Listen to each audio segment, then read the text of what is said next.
came from the chairman of the Board of Judges, Michelle Monte Carlo.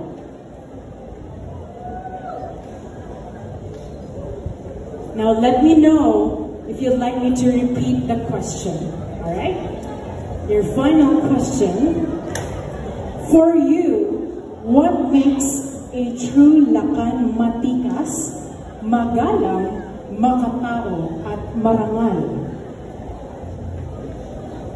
Again, for you, what makes a true Lakan matikas, magalang, makatao, at marangal? Ang katangian ng isang Lakan Tuwinggan ay may pagsisikap, may pagmamahal sa ginagawa, at naniniwala ako na hanggat may pagmamahal at pagsisikap ka sa iyong ginagawa, walang makakapigil sa iyo. Yun lang po. Maraming salamat. Thank you so much. What makes a true Lakan matikas, magalang, makatao, at marangal? Magandang gabi po. Maraming salamat po sa inyong lahat. As Alakan should be empowered in all he do. Alakan should be a good role model that symbolizes hope and cares towards others. And lastly, Alakan should be the voice to those who are not heard in being discriminated in the society, just like our people with disabilities. Because I am determined, I am passionate, and I aspire to inspire, and I think. Thank you. What makes a true Lakan matikas, magalang, makatao, at marangal?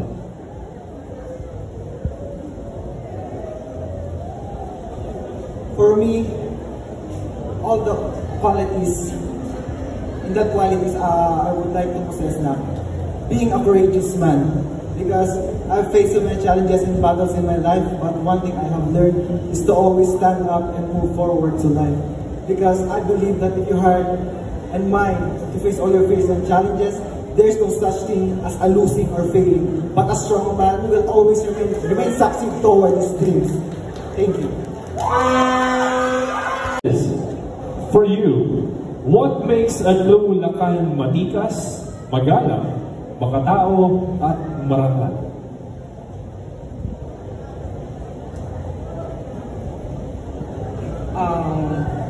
Being a Lakan is to be responsible in his every action. Dahil pagiging responsable sa iyong action is nakapaloob dito kung ano ang magagawa mo sa inyong lipunan, which is I've been a symbol of being responsible, which is I'm following the simple rules mandated by law, and by that magkakaroon tayo ng sustainable and for tonight is, for you, what makes a true Lakan matikas, magalang, makatao, at marangal? Good evening, everyone. I think Alakan should be strong, ready to face any kind of obstacle. He is brave enough to take risk. He is honorable, exemplifies because of his credentials. And lastly, compassionate. And I believe I am him because I am makisi, makatao, marunong, at matikas. Naimbag marabi, kayo amin.